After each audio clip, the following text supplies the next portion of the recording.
Jumpa lagi di channel Anggraini. Apa kabar kalian semuanya, sahabat-sahabatku? Semoga selalu sehat dan segala cita-citanya tercapai. Amin. Amin ya robbal alamin. Jangan lupa buat subscribe dan like ya.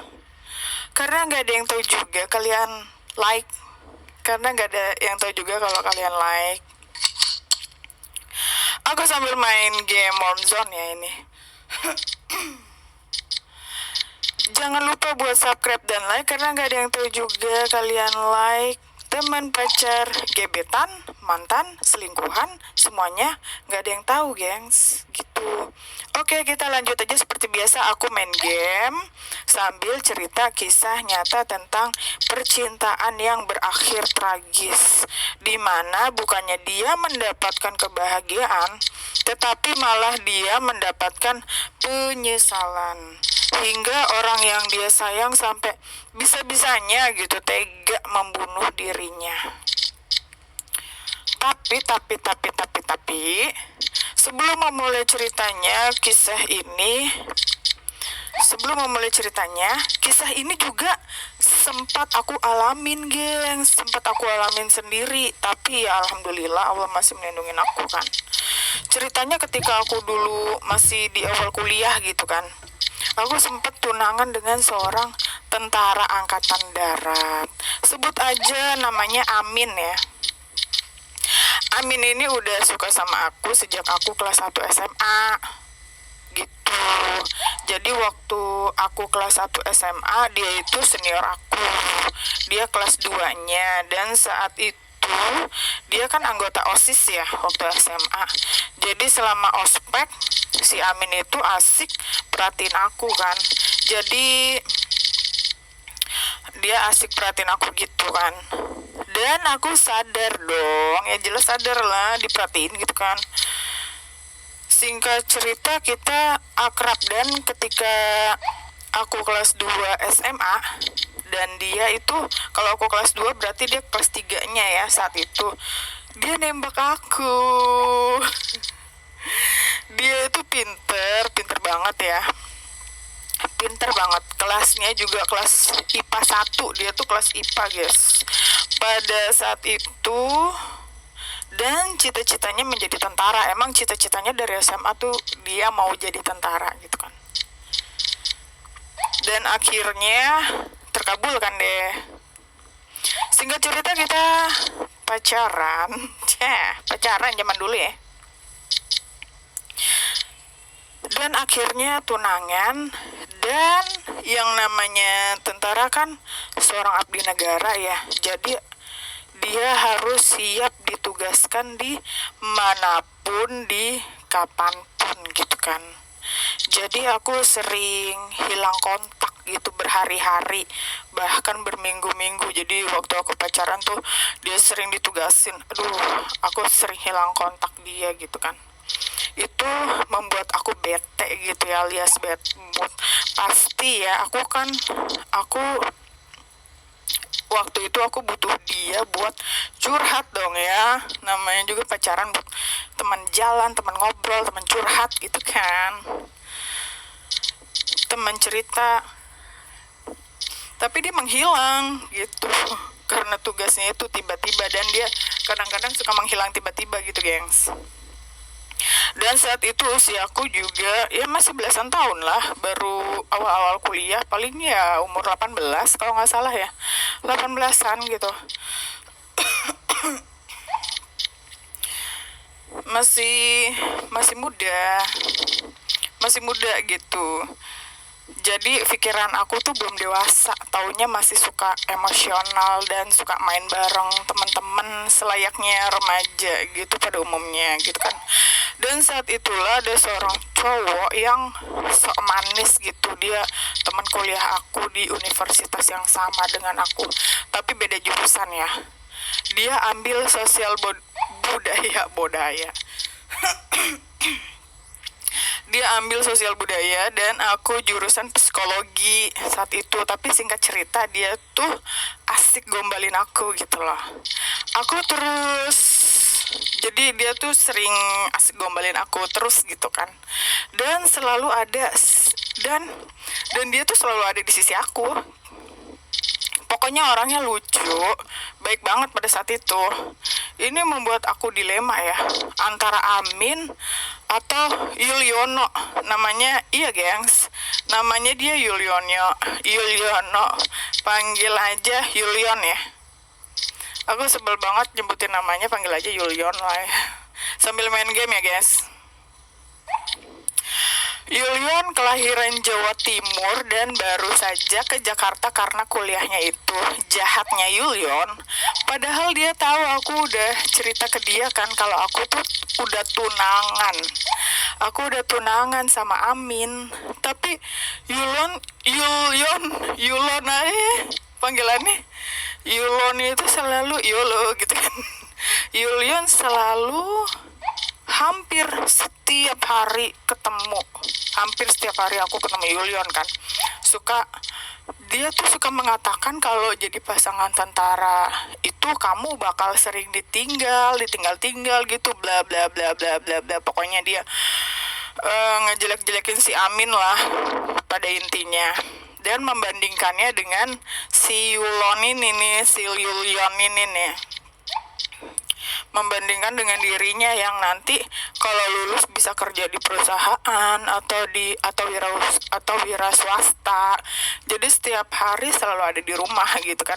Bisa menjalankan kehidupan yang normal-normal aja. Dan saat itulah pikiran bodoh remaja aku yang berpikir singkat menyetujui akhirnya. Ketika aku bertemu dengan Amin, akhirnya aku bilang ke Amin bahwa aku ingin hidup normal. Aku ingin memiliki pasangan yang selalu ada di sisi aku dan semoga kamu mendapatkan pasangan yang lebih baik dari aku. Gitu guys. Aku tuh dengan bodohnya tuh mutusin Amin.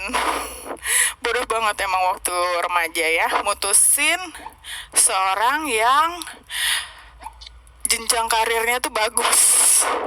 Bayangin guys, nggak mudah untuk masuk tentara kan. Aku aja dulu mau masuk tentara itu nggak bisa karena aku punya minus di mata. Jadi mata aku minus ya. Aku hampir aja mau masuk tentara, aku udah mau lulus. Itu karena minus di mata aku nggak bisa masuk tentara. Itu susah banget masuk tentara itu. Dan aku putusin dia, very stupid ya. Keputusan bodoh gadis remaja yang gampang bad mood. Sehingga cerita, si Yulon ini nekat pindah jurusan guys. Dia nekat pindah ke psikologi sama seperti aku. Akhirnya mengetahui hal itu, orang tua Yulon marah dong. Jelas aja orang tuanya marah kan, biaya kuliah nggak murah dan Yulon itu seenaknya pindah jurusan. Artinya dia harus mulai kuliah dari nol dong ya. Selama kuliah dia baik bak malaikat. Aduh, untung aja gue gak ngelanjutin ke si Yulon ya. Pokoknya bak malaikat deh, siap menolong kapanpun. Tapi hanya berlangsung setahun guys. Karena di tahun kedua, begitu aku jadian sama Yulon, dia mulai protektif. Aku gak boleh temenan sama cowok, siapapun itu. Dia juga sering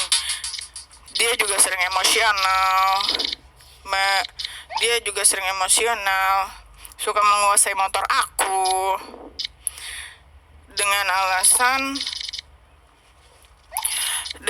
dia ngambil motor aku tuh dengan alasan menjaga tanda kutip ya. Dia alasannya menjaga aku, katanya gitu. Jadi tuh setiap pagi dia udah di rumah jemput aku, sorenya atau siang dia antar sampai rumah. Tapi motor aku dia bawa dong, begitu terus setiap hari. Sampai aku kesusahan kalau mau jalan gak ada motor. Dan kalau waktunya servis atau ganti oli baru deh dia balikin tuh motornya. Bukan cuman itu, dia juga pegang ATM aku. Jadi kan tiap bulan orang tua aku, bapak aku kan kasih ongkos ya buat sebulan. Itu tuh si Yulion yang makan. Aku minta buat bayar tugas aja sampai nggak ada. Padahal kalau seharusnya uang yang ortu aku kasih itu selalu yang uang ortu kasih uang yang ortu aku itu kasih selalu cukup guys buat makan, bensin, servis motor, tugas-tugas, bahkan sampai aku bisa buat belanja pakaian, kayak bisa buat beli celana jeans satu, misalnya beli celana jeans satu lah tiap bulan, itu udah plus 4 kali aku nonton, seminggu sekali aku nonton, itu udah sekalian bayar tugas semuanya, servis motor semuanya, buat jajan aku semuanya dari orang tua aku tuh udah cukup banget, lebih dari cukup, bahkan aku bisa nabung di situ kan, gitu. Tapi semenjak kenal dan pacaran sama si Yulon ini, semuanya hilang guys, fasilitas dari orang tua aku tuh semuanya hilang. Karena aku udah nggak tahan ya, di kampus udah nggak punya temen, selalu jadi sasaran omelan si Yulon, menghina motor aku yang dibilang bebek, motor aku Jupiter Jet kan, itu dia bebek berenang di empang gitu bilangnya, dan sebagainya, sampai dia pinjem cincin emas aku.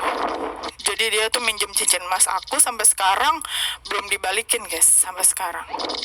Dari semuanya itu akhirnya aku cerita ke ibu aku, my mom, dan my mom ini entah bagaimana ceritanya, Amin itu tahu. Mengetahui hal itu, Amin bantuin aku ngambil motor aku dong. Baik banget si Amin kan. Amin tuh baik banget si Amin. Amin bantuin aku ngambil motor aku dari dia, dan saat itu juga aku mutusin Yulion. ATM aku hilang dan ortu aku buatin yang baru buat aku. Tapi aku udah terlanjur malu sama Amin ya. Dan aku memutuskan hanya menganggap Amin sebagai abang aja, sebagai kakak aja. Padahal sekarang kalau dipikir-pikir bodoh banget dulu kenapa nggak balikin sama Amin. Pasti kalian nganggapnya kayak gitu kan. Sebenarnya Amin keberatan dengan keputusan aku, karena Amin maunya melanjutkan pertunangan sampai ke pernikahan. Amin tuh pengen nikahin aku guys, gitu. Tapi karena saat remaja aku sangat kebanyakan gengsi yang padahal aku tuh malu. Jadi tuh kebanyakan gengsi dan malu saat remaja ya, mungkin itu emang itu kiasan arti ya jodoh ya begitu. Kalau bukan jodoh mau dikejar kayak gimana juga nggak bakalan ketangkep kan. Kalau jodoh biarpun jauh dari seberang lautan juga pasti ketemu gitu kan, gitu. Jadi saat itu aku tuh malu buat balikan lagi sama si Amin, makanya aku berusaha buat menghindari dia kan, buat jauh-jauh berharap dia bisa lupain aku. Dan akhirnya sampai sekarang kita masih tetap berteman meskipun beberapa tahun dia menghilang lagi. Tapi terakhir kemarin dia sempat WA aku dan komunikasi tetap baik-baik aja kan sama Amin. Tapi kan nggak bisa selalu intens komunikasi. Jadi kalau dia ada status di WA, gua komen, terus dia kirim emot. Kalau gue ada status di WA, paling dia komen, paling gue kirim emot ya, cuman sekedar kayak gitu aja. Dan dia sering gak aktif ininya, WA-nya. Aku juga ngerti kan, dia soalnya kerjanya itu harus, namanya juga abdi negara kan, harus patuh gitu kan. Dia tuh harus patuh gitu terhadap perintah-perintah gitu. Dan ternyata kisah aku itu tetap masih dikatakan beruntung ya, kisah aku. Karena ini ada seorang wanita yang diseret laki-laki jahat, juga, tetapi berakhir tragis guys. Jadi kisah aku tuh masih beruntung. Karena yang akan mau aku ceritain ini adalah kisah seorang wanita yang akhirnya nanti kalian akan tahu ceritanya. pokoknya berakhir tragis ya. Sebut aja kisah ini misteri Julie Scully.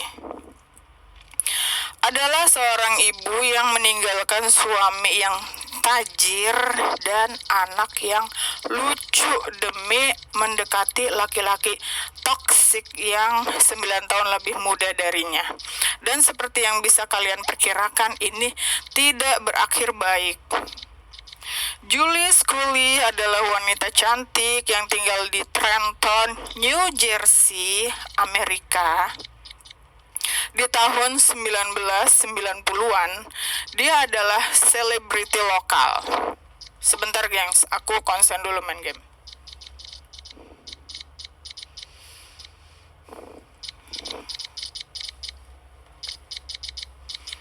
Di tahun 1990-an dia adalah selebriti lokal. Dia sering muncul di majalah Trenton dengan memakai bikini. Ya, dia cantik dan seksi. Senyumnya juga sangat menawan.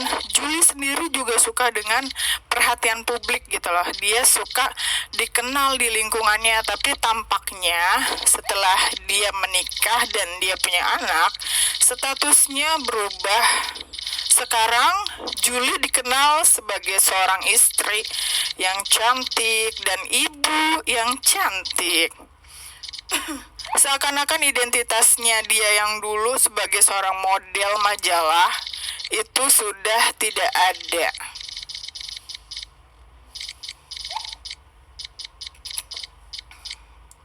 By the way, suaminya adalah bisnismen yang sukses. Namanya adalah Tim Nis.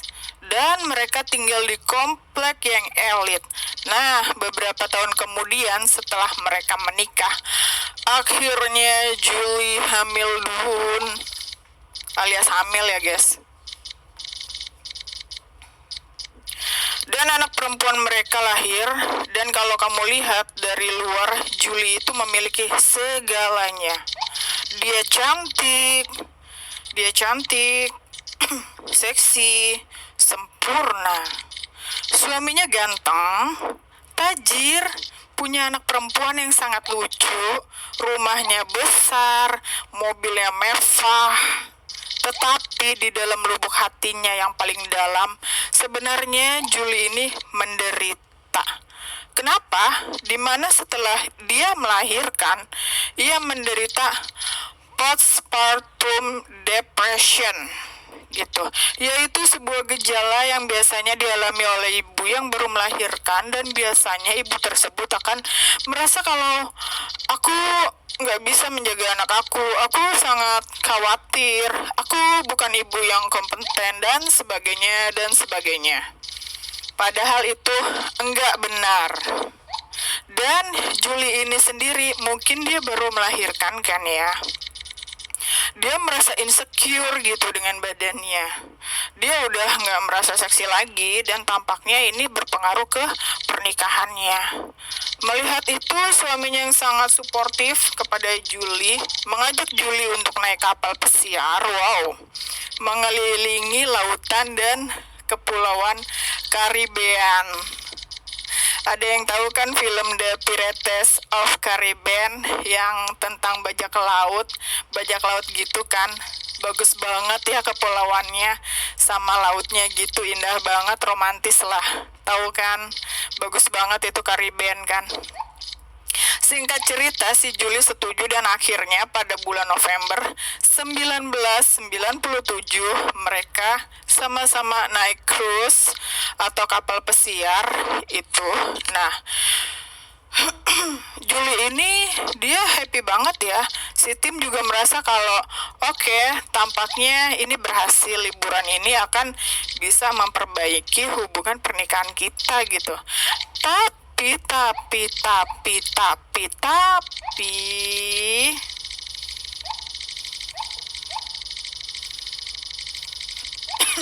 ketika mereka di dalam kapal, tampaknya Julie menarik banyak laki-laki lain. Banyak laki-laki lain, guys. Dia menarik perhatian banyak laki-laki. Jadi dia tuh di dalam kapal dia menarik perhatian banyak laki-laki lain. Dan laki-laki ini yang tidak dikenal mereka, bahkan laki-laki ini negor gitu atau nyapa Julie dan memberikan perhatian-perhatian ekstra. Istilahnya cari perhatian lah sama Julie, dimana Tim suaminya Julie sudah terbiasa karena kan istrinya itu cantik banget kan. Tim udah terbiasa kalau laki-laki lain itu memberikan perhatian ekstra kepada istrinya. Jadi dia oke-oke aja, dia nggak cemburu dan berpikir wajar gitu kan, positive thinking gitu ya. Tapi Tim nggak tahu kalau ada satu laki-laki di dalam cruise itu yang menarik perhatian Julie juga, guys.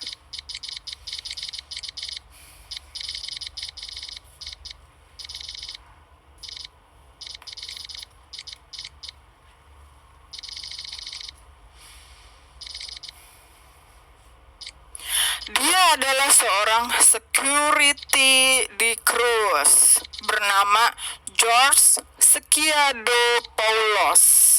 George berasal dari Greece. Dia berusia 21 tahun. Sedangkan Julie yang pada saat itu berusia 30 tahun. Jadi Julie lebih tua ya dari si George ini. Tapi meskipun perbedaan usia mereka jauh ya, si George dan si Julie tidak begitu peduli ya, dan mereka asik saling kasih perhatian. Dan lagi-lagi Tim gak sadar ya, Tim merasa ini hanya perhatian-perhatian yang gak sengaja, jadi Tim gak curiga gitu. Tim merasa kalau George itu tidak akan mengancam hubungan pernikahannya dengan si Julie istrinya. Akan tetapi Tim salah besar karena beberapa bulan setelah pulang dari kapal pesiar, kali ini Julie lah yang mengajak suaminya si Tim untuk naik kapal pesiar lagi, gengs. Dengan alasan si Julie ini suka banget dan bahagia gitu saat naik kapal pesiar. Oh my god, si Julie si Tim nggak ada curiga-curiganya ya.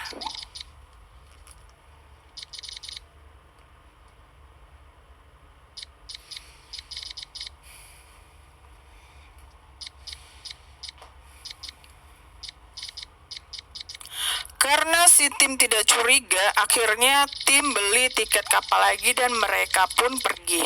Dan apa yang tidak diketahui oleh Tim adalah sebenarnya alasan Julie kepingin naik kapal pesiar itu bukan karena Tim. Bukan karena dia merasa bahwa ini sangat baik buat hubungan kita. Tapi dia merasa bahwa ini sangat baik untuk hubungannya dengan George.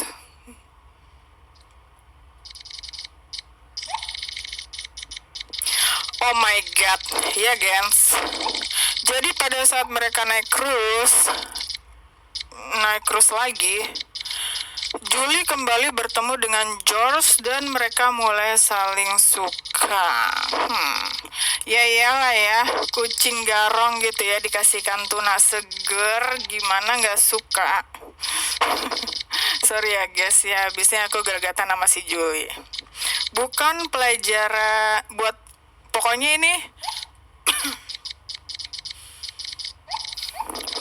ini buat pelajaran kita aja ya. Kisah ini jangan sampai terjadi pada kita lagi. Oke, lanjut.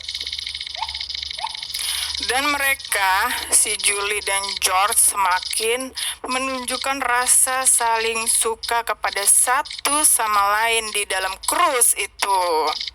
Dan di sini gue heran ya sama suaminya ya, si Tim. Hello Tim. Istri lu itu lagi berdiri di ujung tanduk gitu kan, dan sebentar lagi mau terjun bebas. Lu kemana aja Tim? Apa lu nggak merasa ya, nggak curiga gitu? Apakah lu secuek itu Tim? Oh my god Tim, benar-benar sama si Tim.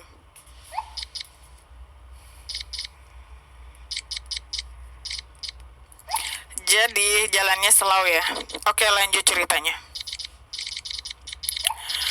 Dan Dan benar saja begitu mereka pulang ke rumah sehabis liburan di kapal pesiar itu ya, si Juli mulai telepon-teleponan dan juga kirim-kirim fax dong. Karena di tahun 1998 itu belum ada yang namanya email kan ya.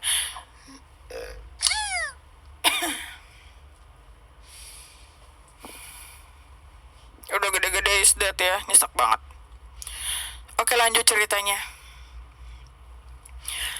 Dan begitu mereka pulang ke rumah sehabis liburan di kapal pesiar itu, si Juli mulai telepon-teleponan dan juga kirim-kirim fax. Karena di tahun 1998 itu belum ada yang namanya email. Yang pakai email itu masyarakat tertentu ya. Jadi masyarakat nggak ada email yang dipakai oleh masyarakat umum gitu. Jadi email pada saat itu mungkin hanya sebatas di pemerintahan, mungkin juga orang-orang tertentu seperti ahli IT yang udah menggunakan email. Jadi masyarakat pada saat itu termasuk si Juli menggunakan media fax dan juga telepon ya guys. Dan di akhir bulan timlah yang membayar tagihan telepon. Begitu dia melihat tagihannya, dia sangat terkejut dong. Karena kenapa mahal banget tagihannya? Misalnya kita hanya bayar cuma 100.000 per bulan, tapi kenapa sekarang kok bisa sampai 1 juta atau 2 juta gini ya? Nah, di sini nih bikin gue gemes sama tim. Baru sadar, Pak, kemarin kemana aja? Begitu Bapak disuruh bayar tagihan telepon yang mahal, Bapak baru sadar, baru kaget. Dan ketika tim melihat laporan telepon, dia menemukan kalau tampaknya si Juli ini itu dia asik menelpon nomor jarak jauh guys. Kayak dulu kita zamannya wartel ya, warung telepon.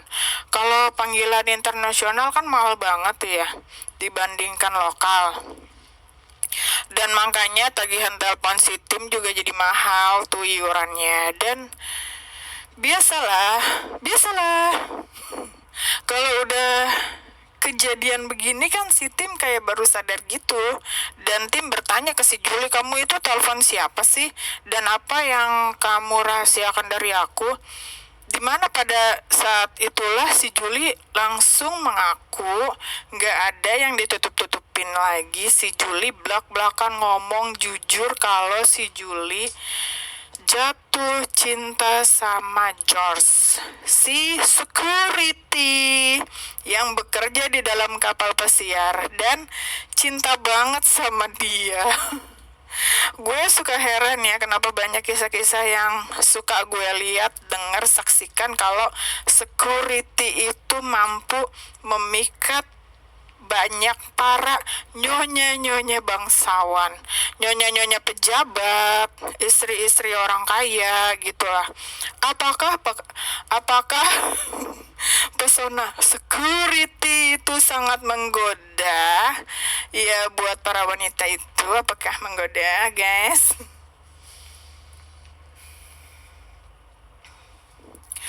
Apa sih yang mereka cari dari security?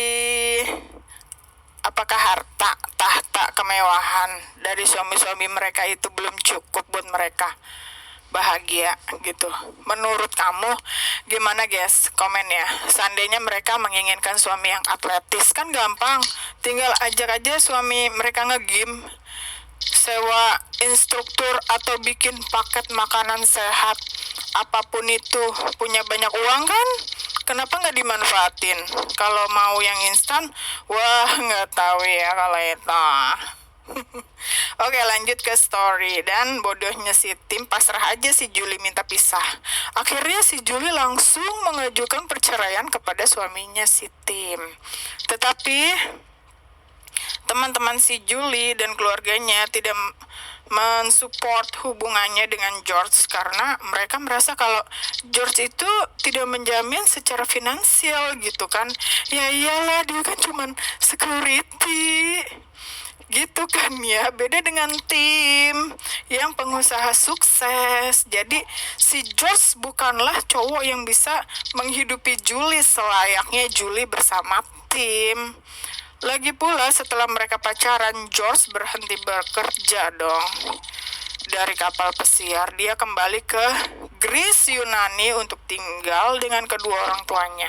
Jadi lengkap sudah, dia nggak punya rumah, dia nggak punya pekerjaan, dia juga nggak ganteng.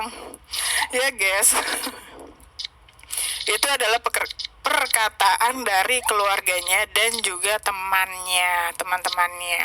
Jadi pada saat si Julie bilang kalau jatuh cinta sama George, mereka heran gitu loh. George tuh daya tariknya apa gitu loh. Dia nggak ganteng, dia nggak tajir, dia nggak gimana-gimana, tapi si Julie cuman bilang kalau si George itu bisa ngertiin saya, gitu kata si Julie. Tapi si Julie cuman bilang kalau si George itu bisa ngertiin saya gitu. Dan tampaknya si George ini dia sangat pintar merayu guys ya guys. Dia baru tahu bukan tempe ya. Ternyata si George pandai merayu guys. Dan juga menggunakan kata-kata bagus-bagus, gombalan-gombalan, rayuan-rayuan. Kayak si Yulon kurang ajar itu ya. Mengungkapkan hal-hal yang ingin didengar oleh Julie setiap hari. Dan bodohnya si Tim, si laki-laki cuek, kenapa dia nggak paham cara memikat wanita adalah lewat dari pendengaran kata-kata yang indah gitu.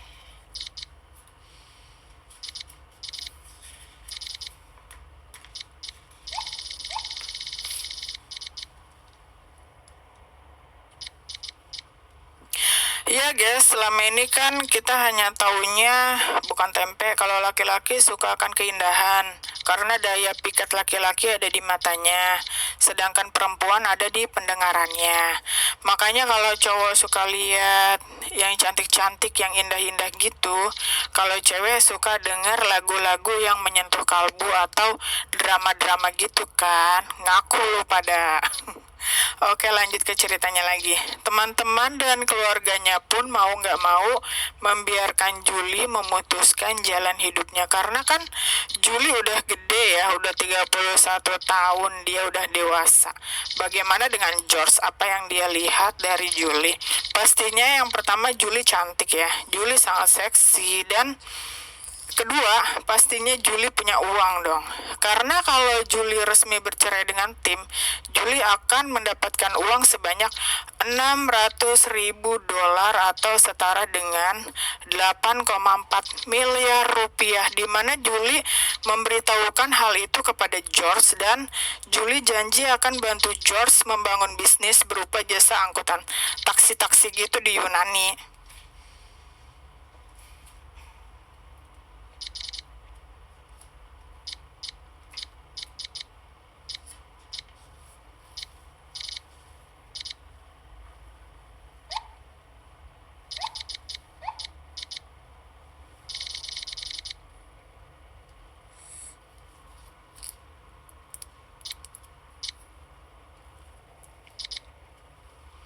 Di mana tempat George tinggal itu adalah sebuah kota yang bernama Kavalagrès di Yunani yang sangat ramai oleh turis di musim panas.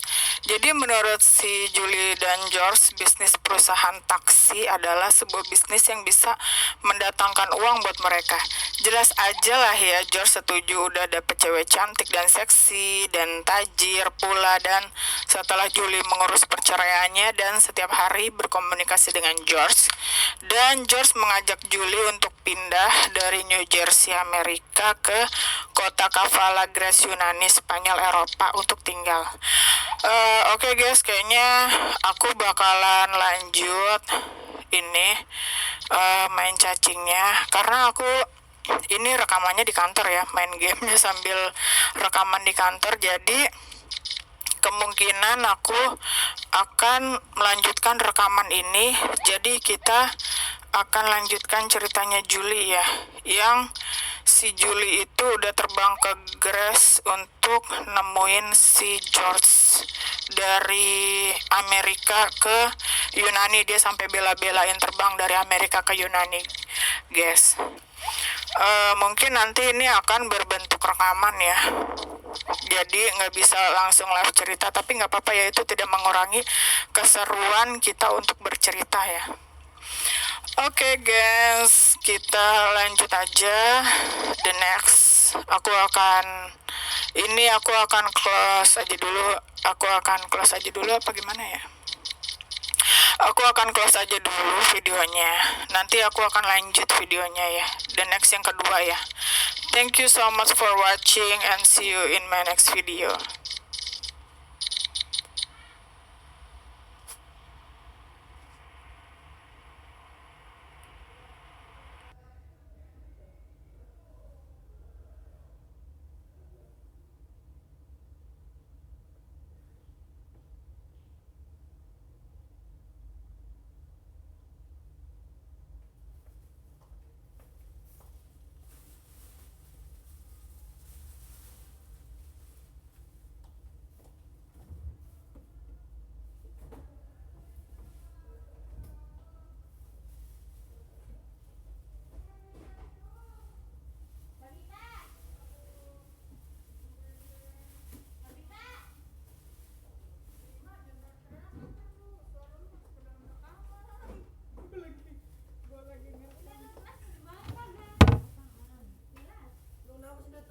Jangan dibuang. Itu buat inventaris Bang Ria. Tahu lo, Rima.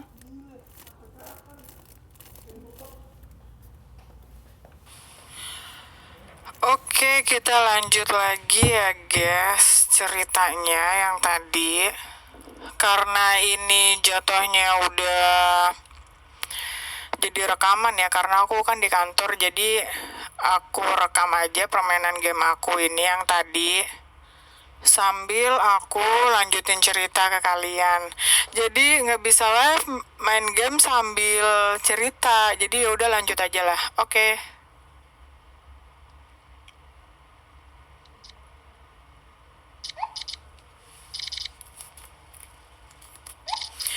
Jadi bagaimana dengan George? Apa yang dia lihat dari Julie? Pastinya yang pertama, Julie cantik, Julie sangat seksi, dan kedua, pastinya Julie punya uang. Karena kalau Julie resmi bercerai dengan Tim, Julie akan mendapatkan uang sebanyak $600.000 US dollar, guys, atau setara dengan 8,4 miliar rupiah, di mana Julie memberitahukan hal itu kepada si George, dan si Julie janji akan bantu George membangun bisnis berupa jasa angkutan taksi-taksi gitu ya di Yunani. Kenapa si Julie lagi pacaran ngomong kayak gitu ya ke George ya? Harusnya ngomongnya yang jelek-jelek aja dulu kan, biar kita tahu sifat aslinya George gitu kan. Oke, kembali lagi ke ceritanya. Di mana tempat George tinggal itu adalah di sebuah kota yang bernama Kefalagres di Yunani, yang sangat ramai oleh turis di musim panas. Jadi menurut si Julie dan George, bisnis perusahaan taksi adalah sebuah bisnis yang bisa mendatangkan uang buat mereka.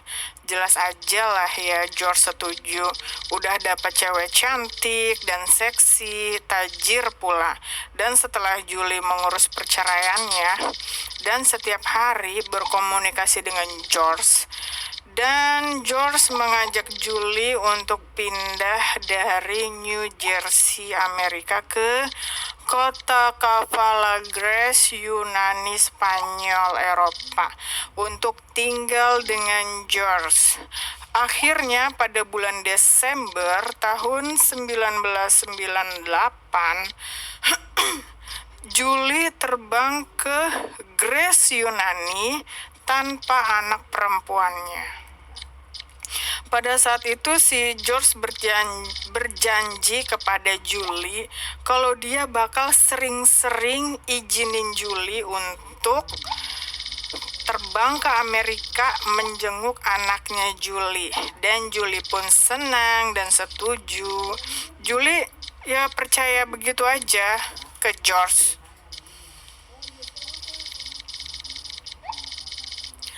Dimana ketika Julie sampai di Yunani, si Julie merasa kaget gitu dengan budaya sana ya.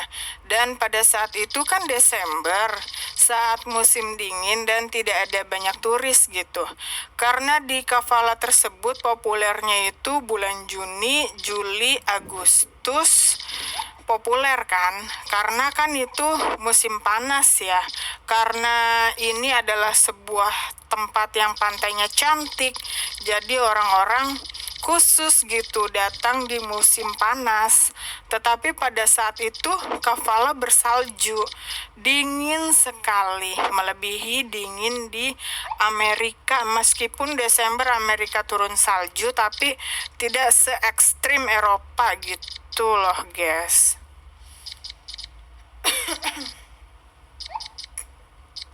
Dan si Julie juga tidak bisa berbahasa Yunani, dan ditambah lagi orang tua si George ini tidak suka sama Julie. Nggak tahu kenapa nggak suka, mungkin karena status Julie juga usia Julie kali ya.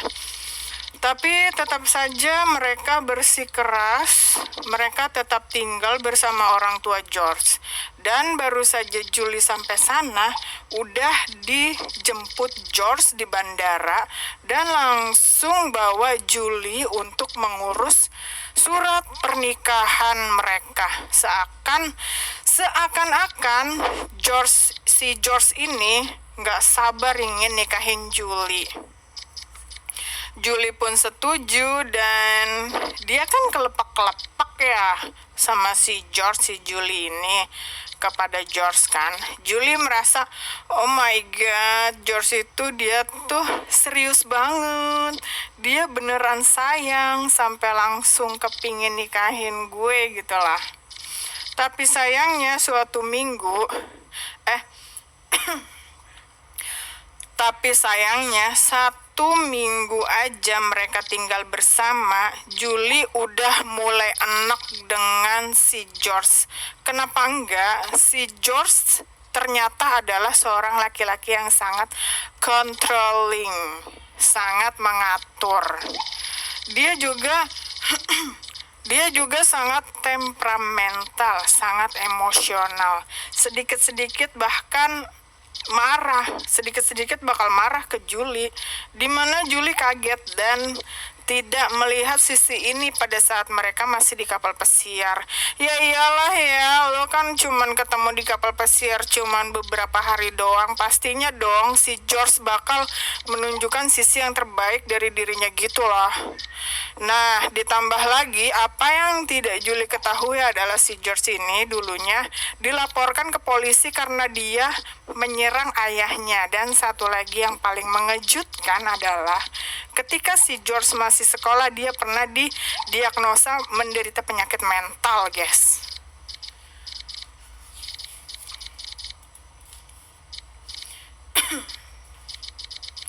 Penyakit mental itu namanya skizofrenia, yaitu penyakit kejiwaan yang dapat mengganggu pikiran dan perilaku seseorang. Penderita skizofrenia cenderung mengalami halusinasi, delusi, dan memiliki pikiran yang kacau. Jadi George nggak kasih tahu hal ini kepada Julie, dan tampaknya penyakit inilah juga yang membuat dia jadi gampang marah dan memiliki banyak sisi berbeda yang nggak diketahui Julie sebelumnya gitu guys.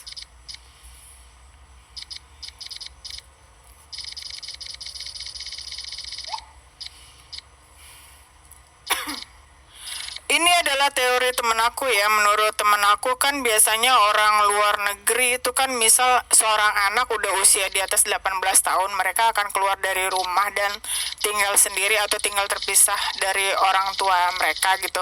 Tapi karena si George ini memiliki skizofrenia, mungkin gak sih orang tuanya mengizinkan dia untuk tinggal bersama mereka padahal George ini udah berusia 22 tahun pada saat itu. Oke. Jadi si Julie udah merasa ilfeel akhirnya pada tanggal 6 Januari 1999 Julie menelpon Tim. Julie bilang kalau dia ingin pulang, nggak mau lagi tinggal di Yunani ini, nggak mau nikahin George, dan dia kangen sama putrinya. Jelas aja si Tim merasa senang dong ya, merasa lega, untung aja kita tuh belum resmi bercerai, dan mungkin saja hubungan kita bisa diperbaiki gitu kan, diperbaiki lagi gitu ketika si George kembali ke New Jersey.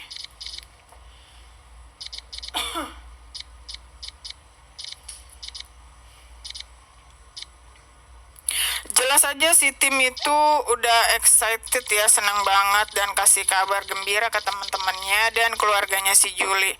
Tapi beberapa hari kemudian si George menelpon Tim, di mana George dengan panik dia bilang si Julie itu menghilang, dia kabur dari rumah. Tapi anehnya dia nggak bawa paspor, dia nggak bawa baju, juga dia nggak bawa dompetnya yang berisi kartu kreditnya gitu, katanya si George ke Tim.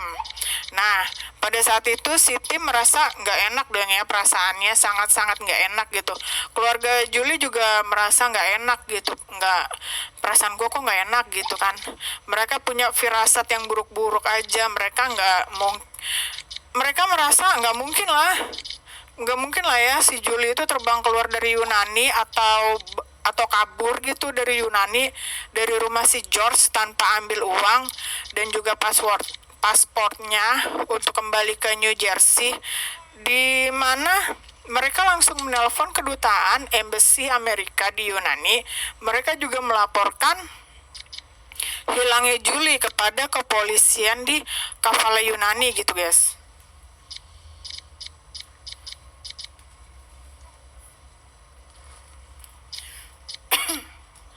Satu minggu kemudian polisi menemukan bukti. Jadi setelah 1 minggu kemudian setelah Julie hilang, George mengembalikan mobil sewaannya nih ceritanya. Ketika pemilik mobil cek ke dalam mobil, dia kaget banget karena bau bangkai banget, seakan-akan ada hewan yang baru mati di dalam mobil gitu.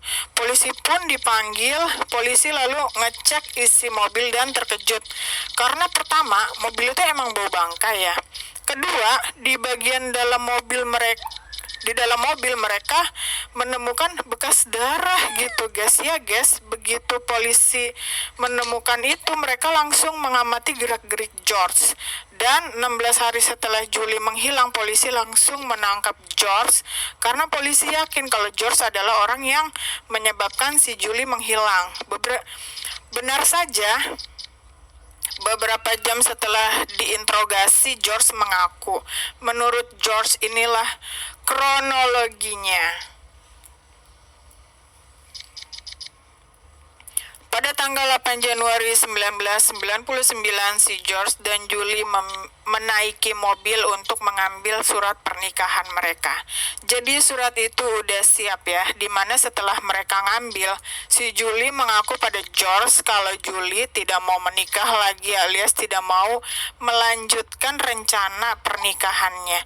Dia bilang si Julie itu bilang kayaknya dia nggak cocok tinggal di Yunani. Dia bilang dia kangen sama putrinya. Menurut gue ya, itu tindakan bodoh ya dari Julie. Ngapain dia mesti jujur? Itu akan mengundang kemarahannya George. Kenapa dia nggak diam-diam aja gitu? Kenapa dia nggak tenang-tenang aja lalu ajak George nonton, lalu contoh ya di tengah-tengah film izin ke toilet tapi bukannya berarti kamu beneran ke toilet, maksudnya kamu langsung pesen taksi ke bandara, matiin semua HP dan booking pesawat. Itu seharusnya Julie seperti itu kalau menurut gue. Tapi kenyataannya seperti itu. Kepolosannya membuat celaka untuk dirinya gitu guys. Setelah George mendengar kejujuran Julie, George kaget. Oh my god. Pertama aku akan kehilangan cewek yang aku cintai, menurutnya si George ya. Tapi gue nggak yakin si George mencintai Julie. Itu kan menurut dia aja pas pengakuan di interogasi polisi kan.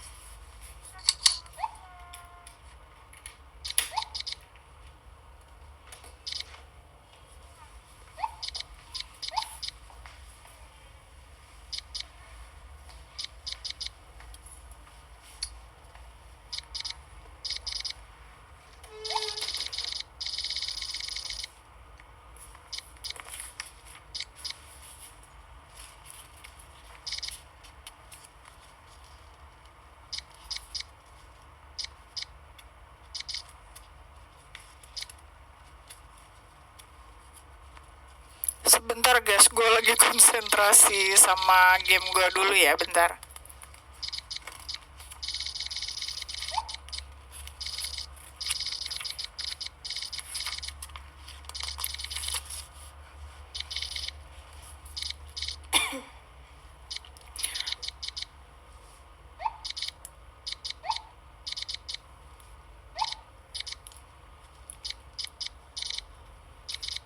Gue konsentrasi nonton maksudnya guys.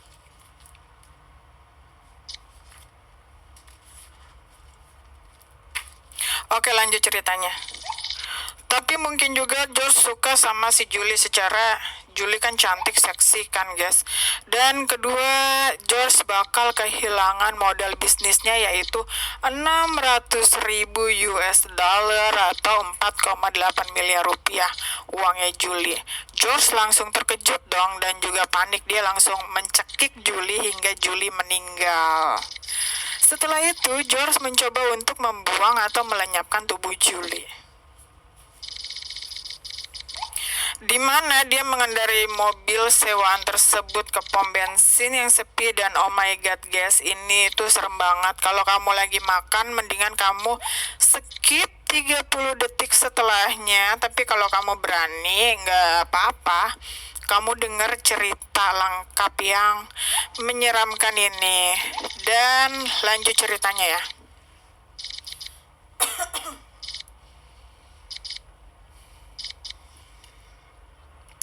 Yang terjadi adalah George membakar tubuh Julie, tapi karena memakan waktu yang sangat lama, mungkin menurut George daripada waktu dia mungkin menurut George dari mungkin menurut George itu waktu yang lebih dari waktu yang dia perkirakan. Dia langsung memindahkan tubuh Julie ke dalam koper kan. Jadi di luar perkiraan nih bakalan lama segini nih menurut George, tapi ternyata lebih lama lagi. Jadi akhirnya sama si George udah dibakar gitu. Akhirnya dia langsung memindahkan tubuh Julie ke dalam koper, tapi karena kopernya tidak cukup besar, gak muat gitu ya untuk semua tubuh Julie masuk ke koper itu. Dia langsung memotong kepala Julie dan membuang kepalanya ke pantai Kavala, Greece, Yunani. Sedangkan koper yang berisi tubuh Julie dia buang ke rawa. Begitu polisi mendengarkan cerita si George, mereka langsung pergi ke rawa tersebut dan benar saja, mereka menemukan koper yang berisi Julie tersebut, sedangkan kepalanya selama bertahun-tahun tidak ditemukan. Sampai akhirnya pada tahun 2001, seorang turis, bayangkan ya,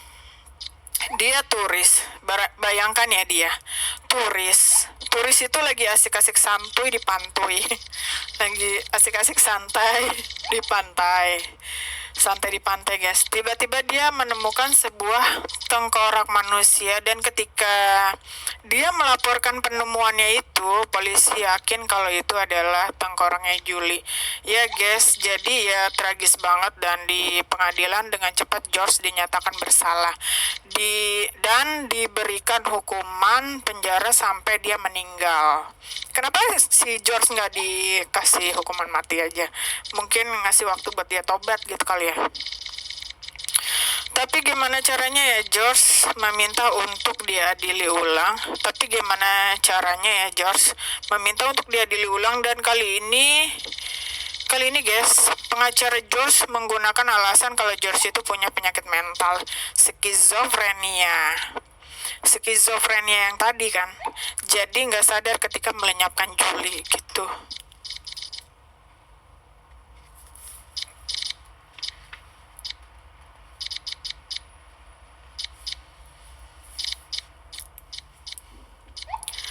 Jadi pengacaranya memohon ke pengadilan untuk kasih George hukuman yang lebih rendah, dan guess what guys? Coba tebak, dia hanya mendapatkan hukuman penjara selama 8 tahun aja. Gimana caranya? Pertama, si George dapat hukuman di penjara sampai meninggal, tapi setelah mengalami pengadilan ulang hanya mendapatkan 8 tahun penjara aja gitu loh. Apakah ada uang di balik ini semua? I don't know. Anyway, nasib George sekarang tampaknya dia bahagia, menikah, punya anak, dan sampai hari ini dia masih tinggal di Kavala Grace, Yunani. Apa yang ada di pikiran istrinya? Gimana caranya dia bisa nggak takut tiap malam tidur di samping pembunuh Julie, bela-belain punya anak dari George? Yang jelas setelah George keluar dari penjara, dia sering sekali mengunjungi rumah sakit jiwa untuk mendapatkan rehabilitasi untuk penyakit mentalnya. Apa yang dapat kita pelajari dari kisah nyata ini? Mungkin kita merasa bahwa hidup kita nggak bahagia gitu, padahal kalau orang lain lihat dari luar, aku yakin banyak sekali orang yang ingin memiliki kehidupan seperti hidup kamu, hidup kita gitu kan. Mungkin kamu pernah merasa kalau andaikan aku punya uang sebanyak ini, andaikan istri aku secantik ini, andaikan suami aku seganteng ini, aku pasti bisa lebih bahagia.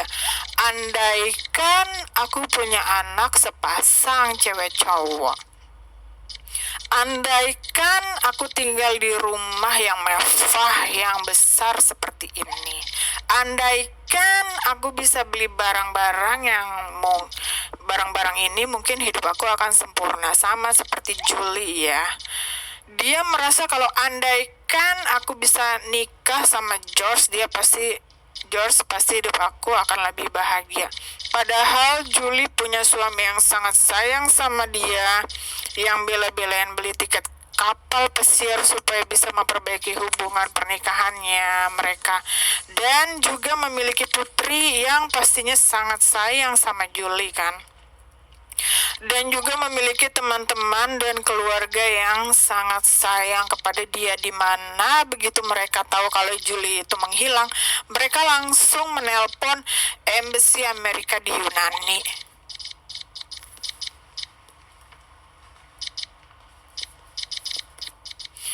Mereka langsung menelpon polisi Kavala. Perhatian banget teman-teman, begitu perhatian banget gitu teman-teman, begitu perhatian banget teman-teman, begitu gitu loh sama Julie. Tapi karena Julie melihat satu sisi aja, dia merasa kalau George itu adalah laki-laki impiannya yang bisa membuat dia bahagia, yang bisa bahagiain dia. Dia melupakan orang-orang yang udah ada di sisi dia gitu, yang sayang sama Julie, yang perhatian sama Julie, yang mau mengalah untuk Julie. Dan dari kisah nyata ini kita belajar untuk lagi-lagi selalu bersyukur. Kalau kamu suka dengan cerita kisah nyata ini, tolong kamu subscribe dan like. Terima kasih banyak buat yang nyimak kisah ini sampai habis. Semoga kalian selalu sehat dan segala cita-cita kalian tercapai. Amin amin ya robbal alamin. Thank you so much for watching and see you in my next video guys. Terima kasih banyak yang udah nonton video aku. Bye guys. Bye guys. Suara aku sampai habis guys. Soalnya aku rekaman gak diedit-edit. Oke, thank you so much for watching guys. Bye guys. Kalau yang mau ngelanjutin nonton gamenya silahkan lanjut. yang mau udahan, alangkah baiknya lanjut ngeliat gamenya. Nggak nggak lama lagi kok gamenya habis. Tuh cuman berapa menit lagi guys.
Standing on the bright.